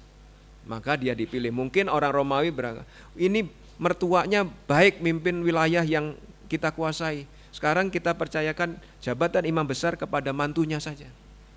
Bukan karena dia pinter Alkitab, ahli Taurat dan sebagainya, tapi karena menantu dari imam besar Hanas. Ya, itu yang terjadi. Slide berikutnya. Kayafas ini sombong karena merasa kalian tuh nggak tahu apa-apa, kita tadi baca ya. Kalian tuh nggak tahu apa-apa, kalian nggak insaf. Ya. Bahwa lebih berguna bagimu jika satu orang mati untuk bangsa kita daripada seluruh bangsa kita ini binasa. Ini teori Kayafas, sebuah pembenaran untuk membunuh Yesus. Satu orang kalau dikorbankan, kita, kelompok kita selamat, masih tetap memimpin bait Allah, masih populer, masih dapat nama, masih dituruti oleh bangsa Israel. Tapi kalau sampai Yesus lebih populer, orang-orang meninggalkan kita. Itu teori Kayafas. Dia merasa teorinya itu benar, kalau satu ini kita korbankan, kamu senang kan? Kita senang kan? Kita semua senang, kita selamat. Tapi untuk tujuan politik. Ya. Ya. Jadi kita melihat di sini Bapak Ibu Saudara bahwa ternyata bukti yang sama yang harusnya bisa membuat orang percaya, justru membuat orang ini merencanakan pembunuhan. Ya. Ayat 50 adalah teori Kayafas ya, sudah. Lalu ayat 53 dikatakan mulai dari hari itu mereka sepakat. Padahal mereka itu selalu bersaing. Orang Farisi itu percaya bahwa aturan-aturan dalam tradisi perjanjian lama, tradisi Israel yang tidak tertulis dalam Alkitab pun masih laku. Tapi Saduki tidak percaya itu masih laku. Sehingga secara teologi mereka bertentangan. Tapi kali itu giliran mau bunuh Yesus mereka sepakat. Kok bisa ya? Musuhan tapi giliran mau membunuh Yesus baru bisa sepakat. Kita tidak habis pikir, tapi itulah bahwa cukup bukti pun tidak membuat orang percaya kepada Yesus. Slide berikutnya. Sehingga Bapak Ibu Saudara ketika kita memberitakan Injil, Pak Pendeta saya ini kayaknya sudah fasih loh ngomong tentang Injil, penginjilan 3 saja. By the way, yang melatih kita Pak Jonathan Han menanyakan, kapan yang sudah dilatih di Cibubur bisa ke tempat yang rame untuk mulai menginjili? Di mana tempat ramenya? Saya ditanya begitu. Beberapa yang sudah dilatih siap-siap dalam waktu dekat Pak Jonathan Han datang mengajak kita ke tempat rame untuk memberitakan Injil. Tapi kalau kita memberitakan Injil, buktinya sudah kuat, cara bicara kita, penjelasan kita sudah fasih, ya. Tapi orang itu tidak percaya, nggak usah menyalahkan diri. Ya. Itu bukan karena ketidakfasihan kita menjelaskan Yesus, bukan karena bukti yang kita bawa kurang kuat, bukan. Ya. Bukan karena itu, tetapi karena orang itu belum menjadi milik Allah. Ya. Yohanes 10 ayat 26 tadi berkata, kamu tidak percaya kepadaku karena kamu bukan domba-dombaku. Kalau kamu domba-dombaku, kamu akan percaya kepada. Jadi kita melihat di sini keselamatan itu murni karya Allah, bukan karena hebatnya kita menjelaskan Injil, bukan karena hebatnya kita memaparkan bukti, tapi murni karya Allah untuk orang bisa menjadi percaya kepada Yesus. Tetapi kita punya bagian ketika Allah menyuruh, Injilah orang itu. Tuhan, kalau dia nggak percaya gimana? Yes, urusanku itu. Ketika kita menginjili ternyata orang itu percaya, berarti kita menjadi konfirmasi, oh orang ini milik Allah karena mau percaya. Tapi bagaimana Pak kalau sampai kita sudah menginjili, orang itu tetap nggak mau percaya, bahkan tadinya aktif sekolah minggu, sekarang meninggalkan iman, meninggalkan Yesus, bagaimana Pak? Bapak Ibu Saudara, selama masih ada nafas di kandung badan, masih ada potensi orang itu untuk dibawa kembali kalau memang dia dombanya Allah, miliknya Allah. Saya tadi pagi di WA Pak Widoyoko Irawan, selamat hari Minggu dan sebagainya, selamat melayani. Saya bilang hati saya lagi sedih menikung karena ada satu anggota yang meninggalkan iman. Udah nggak usah khawatir, serahkan pada Tuhan. Kalau memang dia milik Allah, nanti waktunya balik. Tapi mungkin yang dipakai untuk membawa dia kembali adalah kita. Ya.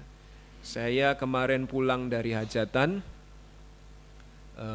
mengantarkan Bu Ike.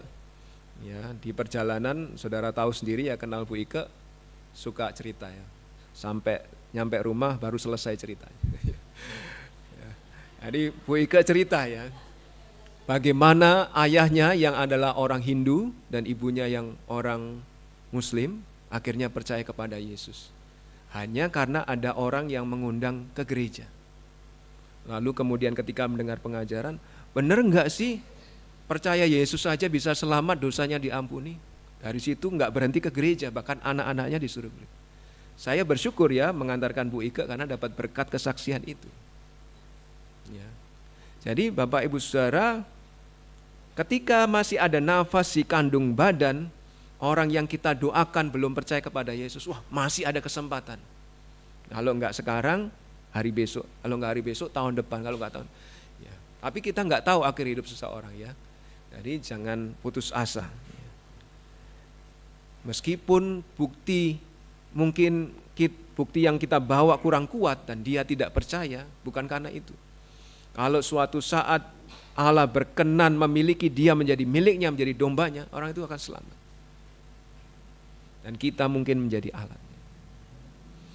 Poin kedua adalah itu ya, cukup bukti tidak menjamin orang akan percaya. Yang poin yang ketiga, Bapak Ibu Saudara yang dikasihi Tuhan, inilah hebatnya Allah. Allah tetap dapat mewujudkan rencananya melalui orang berdosa. Ya, ketika kita mengira, wah ini sudah ada rencana membunuh Yesus, berarti rencana Allah gagal. Kita kira rencana Allah gagal, apalagi musuh sudah bersatu. Wong tadinya mereka bersaing, kok sekarang bisa bersatu melawan Yesus. Tapi di ayat 51 kita mendapat penjelasan. Hal itu dikatakan oleh Kayafas bukan dari dirinya sendiri, tetapi sebagai imam besar pada tahun itu ia bernubuat bahwa Yesus akan mati untuk bangsa itu. Kok bisa ya Tuhan, orang gak percaya malah bernubuat untuk kepentingan Yesus. Inilah hebatnya Allah. Allah bisa mewujudkan rencananya bahkan melalui orang berdosa sekalipun, tanpa orang itu menyadari. Slide berikutnya. Ayat 50 diucapkan Kayafas bukan karena dia tahu akan apa yang akan terjadi ya. Dia gak tahu. Tetapi karena Allah menitipkan kalimat di mulut Kayafas, sehingga jabatan sebagai imam besar itu pantaslah kalau bernubuat. Tapi Kayafas sendiri nggak menyadari, dia punya konsep kalau orang ini mati kita masih populer, kita masih menguasai bait Allah. Tapi Allah menggunakan kalimat yang sama, kalau orang ini mati, slide berikutnya. Ya, dalam konteks Kayafas, Yesus harus dikorbankan karena untuk kepentingan politik, populer, keuangan mereka. Tapi slide berikutnya. Dalam konteks Allah, Yesus harus dikorbankan karena hanya Yesus yang memenuhi syarat dari kandungan sudah bersih, gak ada dosa, bukan hasil pertemuan laki-laki dan perempuan. Dilahirkan dan selama hidupnya gak pernah ada dosa. Ini memenuhi syarat untuk menjadi korban pengganti orang berdosa. Kurban pengganti orang berdosa. Kayafas ketika mengucapkan itu gak sadar bahwa kalimatnya tepat persis seperti yang dikehendaki Allah. Karena Yesus adalah menjadi pengganti kita orang berdosa.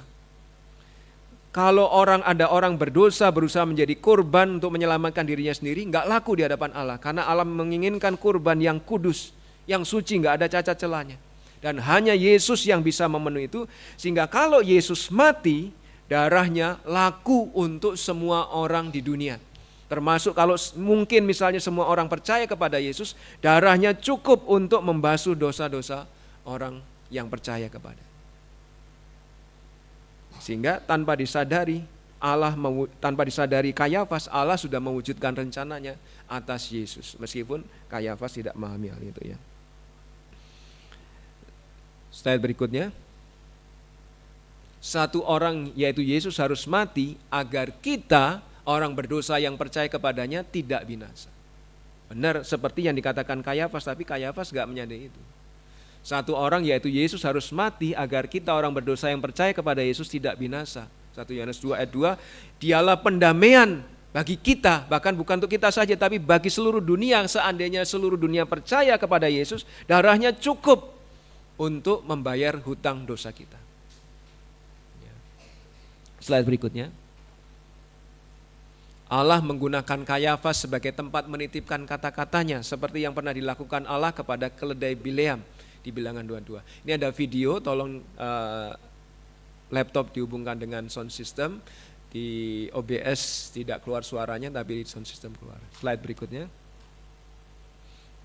Ya, mari kita lihat video ini. Klik. Komik Alkitab Anak. Keledai yang bisa bicara. Sumber dari Alkitab Perjanjian Lama, Kitab Bilangan pasal 22 ayat 1 sampai 41.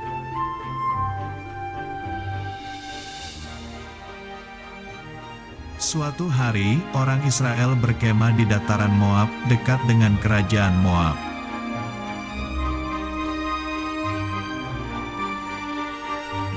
Balak adalah raja Moab. Balak menjadi takut jika nanti kerajaannya diserang oleh orang Israel.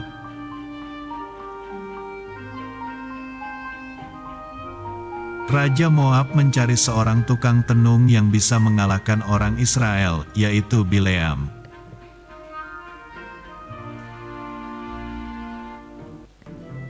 Raja Moab mengutus para pelayan kerajaan Moab untuk menjemput Bileam.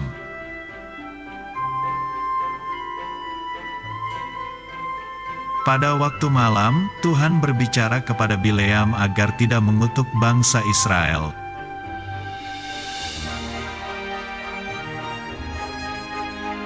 Lalu berangkatlah Bileam dan para pelayan kerajaan Moab.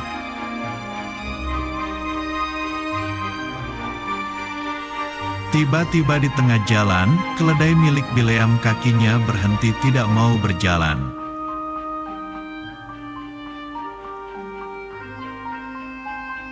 Bileam pun marah dan memukul keledai itu sebanyak 3 kali.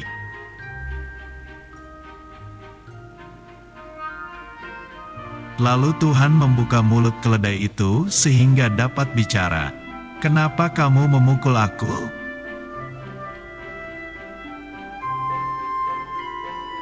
Di depan mereka ada malaikat yang berkata agar Bileam mentaati perintah Tuhan.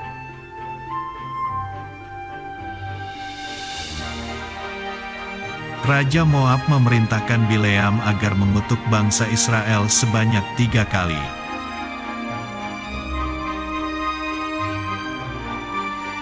Tetapi Bileam tidak mentaati perintah Raja Moab, dia malah memberkati bangsa Israel sebanyak 3 kali.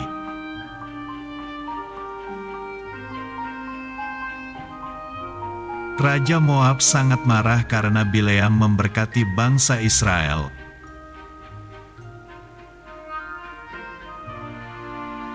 Akhirnya, Bileam dan keledainya pulang kembali ke rumahnya dengan selamat.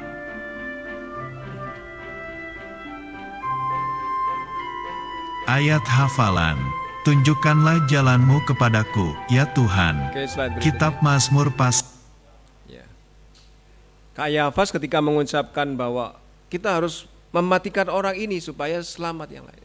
Kayafas mengucapkan itu berdasarkan konsepnya sendiri, namun tanpa disadari kalimat itu tepat seperti rencana Allah dalam konteks rohani. Sehingga kita melihat Bapak Ibu Saudara, Kayafas setelah digunakan Allah untuk menyampaikan nubuat itu, dia nggak bertobat, nggak akhirnya percaya kepada Yesus, enggak. Karena di Kisah Para Rasul pasal 4 ayat 6 khususnya, dia masih menjadi penghalang pekerjaan Tuhan, bahkan waktu itu mengadili Petrus dan Yohanes yang baru saja menyembuhkan orang lumpuh dari kelumpuhannya. Jadi kita melihat di sini, Allah itu memang hebat. Slide berikutnya. Allah itu memang hebat bahwa dia dapat menggunakan siapapun dan apapun untuk mewujudkan rencananya. Tadi keledai itu dibuat bisa bicara karena Bileam nggak lihat ada malaikat, tapi keledai itu lihat kalau depan ada malaikat sehingga dia berhenti. Ketika dipukul, Dia bisa bicara karena Allah yang membuat itu terjadi. Allah bisa menggunakan siapapun dan apapun untuk maksud dan rencananya. Sehingga karena Allah bisa menggunakan siapapun dan apapun untuk mewujudkan rencananya, yang terpenting bagi kita, slide berikutnya, bukan dipakai atau digunakan Allah, bukan itu yang terpenting. Kadang-kadang kita memuji orang, wah Pak Pendeta luar biasa, dipakai Allah luar biasa, berkhotbah memberkati banyak orang. Kita bersyukur ya, wah kamu main musiknya luar biasa ya. Ini tadi saya melihat permainan Rafael makin bagus ya, gitarnya, Alel juga drumnya makin bagus. Tapi bukan itu yang terpenting, dipakai, digunakan Allah secara luar biasa.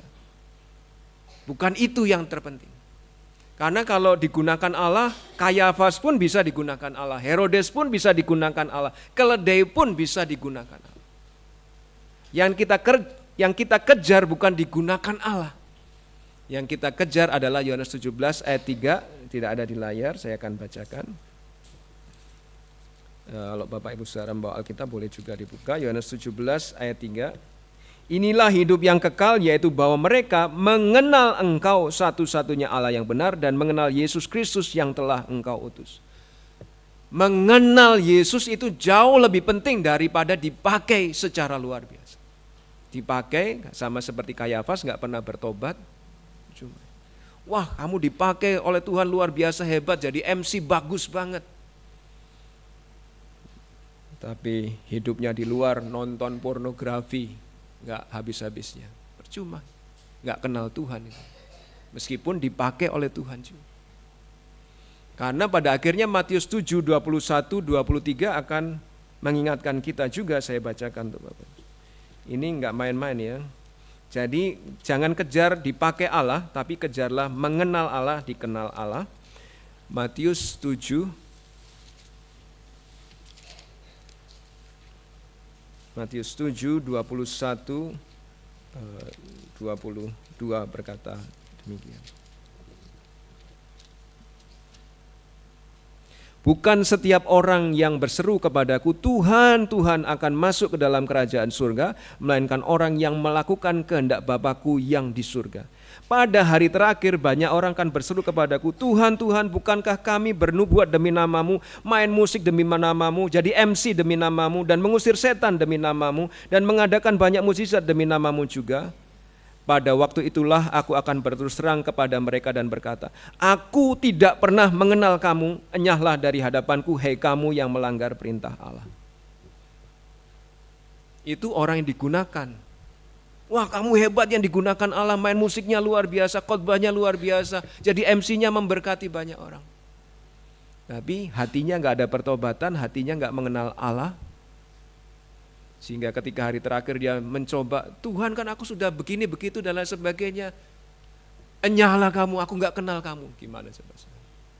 Jadi yang penting bukan digunakan Allah, tapi yang penting adalah meskipun kalian bisa main musik hebat, jadi MC hebat, jadi pengkhotbah hebat, mengenal Allah, dikenal Allah, itu jauh lebih penting. Jadilah demikian.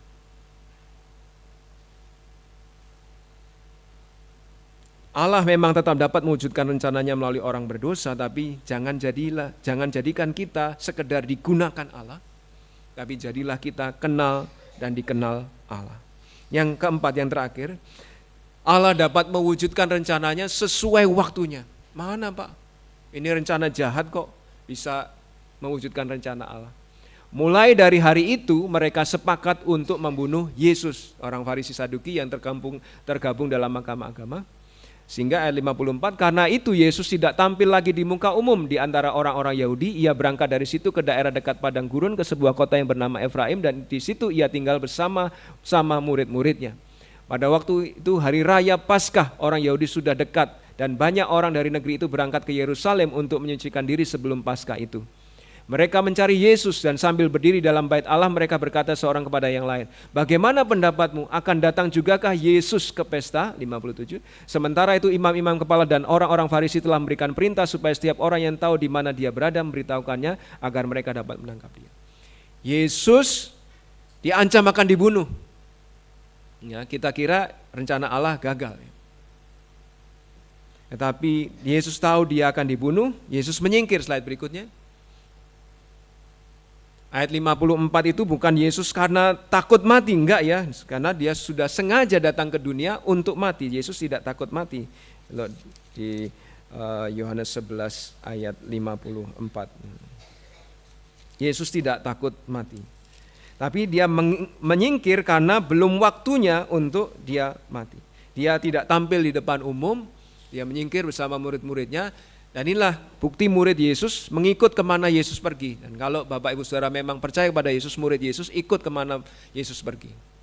Ya. Yesus nyuruh kebaktian, ya kebaktian. Yesus nyuruh belajar Alkitab dalam sekolah minggu, ya sekolah minggu. Yesus nyuruh ini dan itu, kita berangkat. Kalau disuruh Yesus saudara bandel, ya, bisa jadi saudara bukan milik Yesus. Slide berikutnya. Pada waktu itu hari raya Paskah, pada waktu itu hari raya Paskah orang Yahudi sudah dekat. Paskah Yahudi itu bukan seperti Paskah kita memperingati kebangkitan Yesus. Paskah Yahudi itu memperingati pembebasan Israel dari perbudakan Mesir. Setelah Mesir mengalami tulah, dan tulahnya itu ada 1 sampai yang ke-10. Tulah yang ke-10 adalah slide berikutnya. Tulah yang ke-10 itu akan ada malaikat pencabut nyawa yang mencabut semua nyawa yang sulung, baik itu hewan ternak yang sulung maupun anak sulung. Ya. Tapi orang Israel diberitahu, kalian bisa selamat kalau beriman kepadaku. Caranya gimana? Sembelih domba jantan atau anak kambing jantan yang tidak ada cacat celanya, matanya baik, kakinya baik, bulunya baik dan sebagainya. Sembelih itu, ambil darahnya, oleskan di bagian atas pintu dan samping pintu. Nanti malaikat pencabut nyawa akan lewat di malam hari.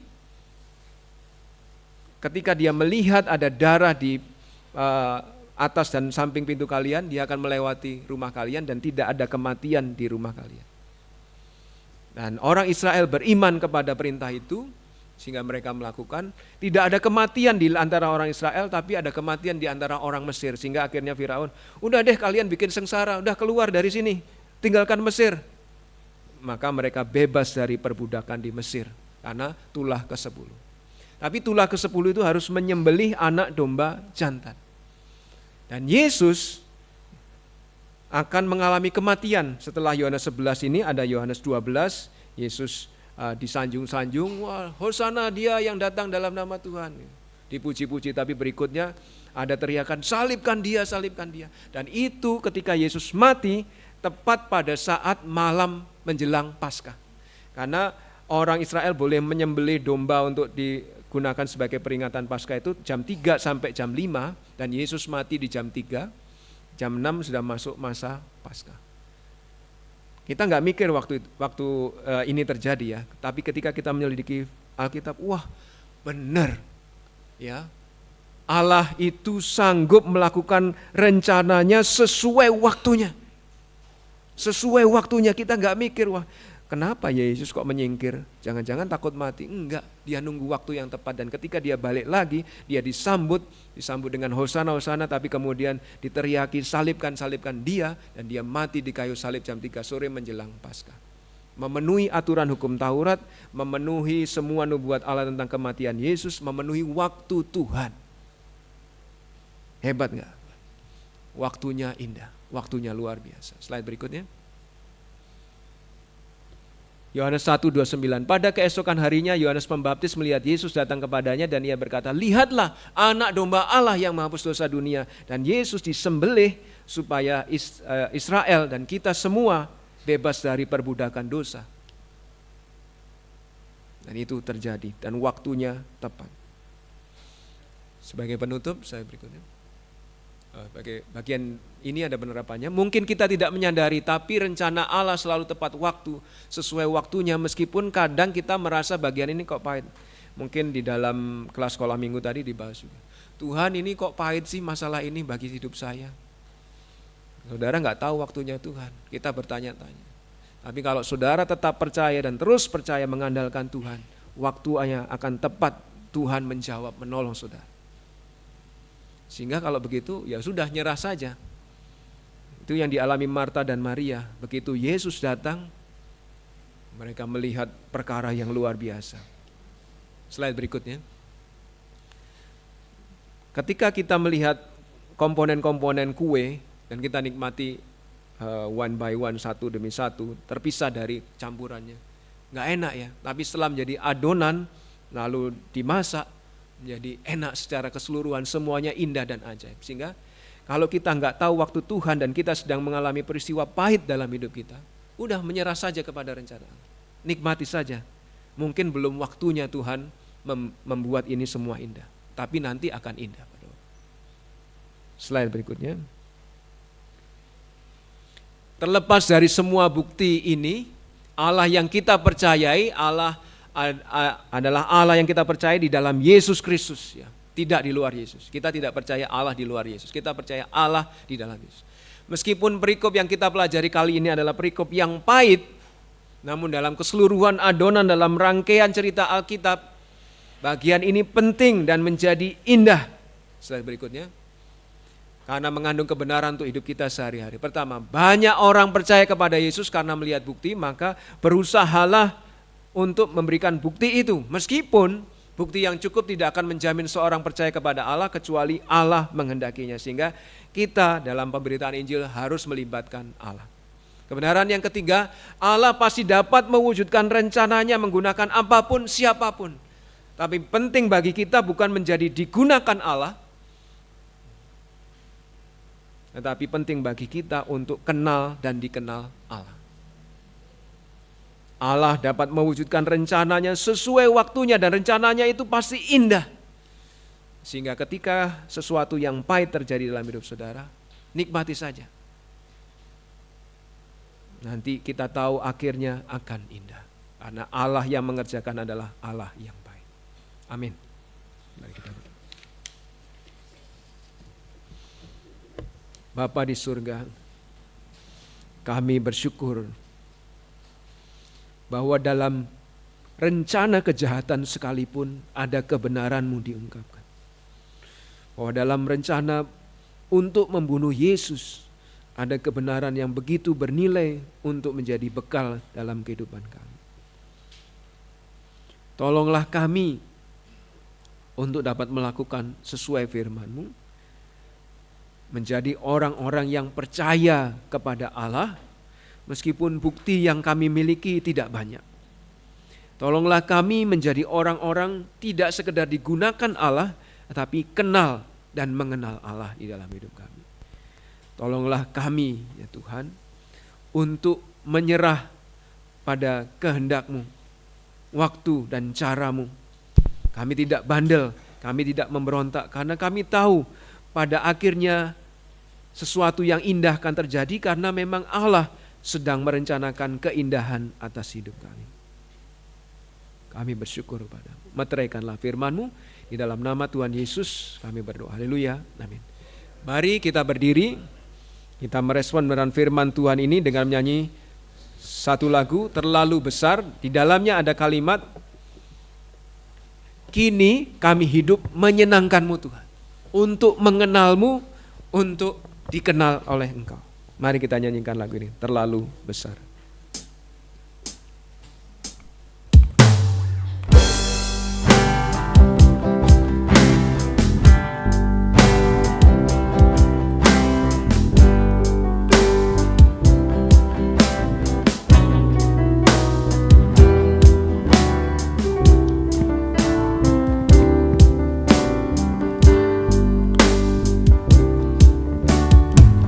Telah kulihat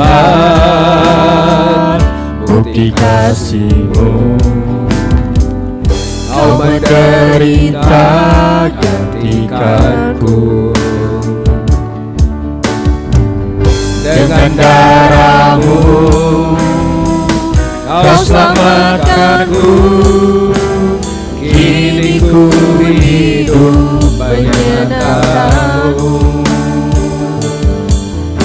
Terlalu besar kasih-Mu Bapa, pengorbanan yang Kau berikan bagiku. Terlalu mahal Yesus tercurah untuk menebus hidupku. Sekali lagi kita nyanyikan. Telah kulihat bukti kasih-Mu, Kau menderita gantikanku. Dengan darah-Mu Kau selamatkanku.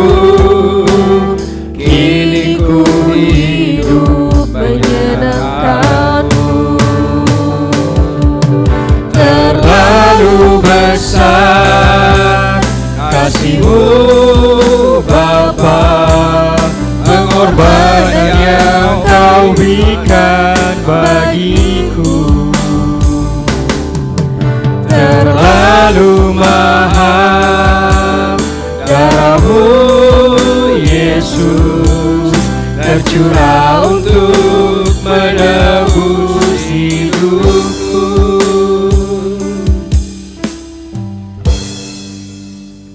Bapa di surga, sudah banyak bukti yang cukup untuk memberitahu kami bahwa Engkau sangat mengasihi kami. Tolonglah kami percaya, tolonglah kami mempertahankan iman kepercayaan kami itu seumur hidup kami. Dan kami berdoa juga untuk orang-orang yang kami kasihi yang sampai saat ini belum percaya kepada Yesus.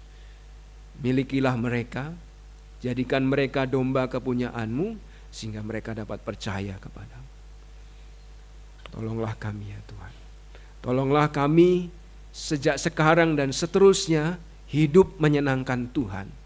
Menunjukkan bahwa kami percaya kepada Yesus bukan sekedar di mulut saja, tetapi dalam kehidupan kami sehari-hari. Menurut perintah Yesus dan tidak berencana membunuh, mengusir Yesus dari hidup kami. Tolonglah kami. Terima kasih atas pimpinan-Mu dari awal, pertengahan hingga akhir bakti kami pada pagi hari ini. Kiranya Tuhan berkenan. Biarlah Tuhan berkenan juga menuntun langkah kehidupan kami sepanjang hari ini, sepanjang minggu ini, untuk menyenangkan hati Tuhan, untuk menjadi berkat bagi sesama kami. Berkatilah jemaat-Mu satu persatu dalam kehidupan pribadinya, di dalam kehidupan usaha pekerjaannya, dalam karir masa depan studi anak-anaknya, dalam mencari pasangan hidup. Tuhan juga memberkati. Engkau menolong tiap-tiap keluarga mengalami kasih dan damai sejahtera dari Tuhan, sehingga mereka sungguh terus bersandar mengandalkan Tuhan di dalam kehidupannya. Terima kasih ya Tuhan.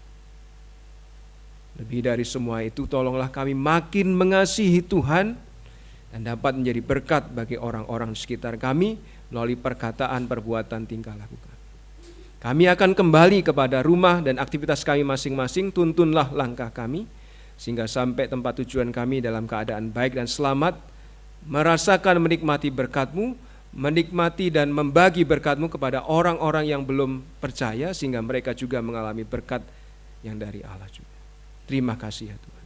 Saudaraku yang terkasih, kiranya kasih yang dari Allah Bapa, anugerah yang dari Yesus Kristus, hadirat persekutuan di dalam Roh Kudus menyertai saudara semua mulai saat ini sampai Maranatha Tuhan Yesus datang menjemput orang percaya. Di dalam nama Yesus yang begitu mengasihi kami bersyukur dan berdoa. Haleluya. Amin. Doa nikmat.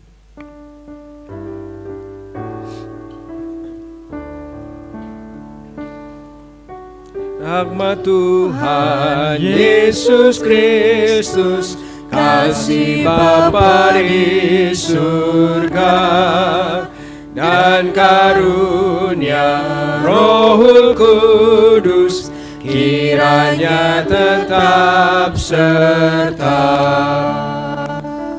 Amin. Selamat hari Minggu, Tuhan memberkati. Silakan bersaat teduh sejenak.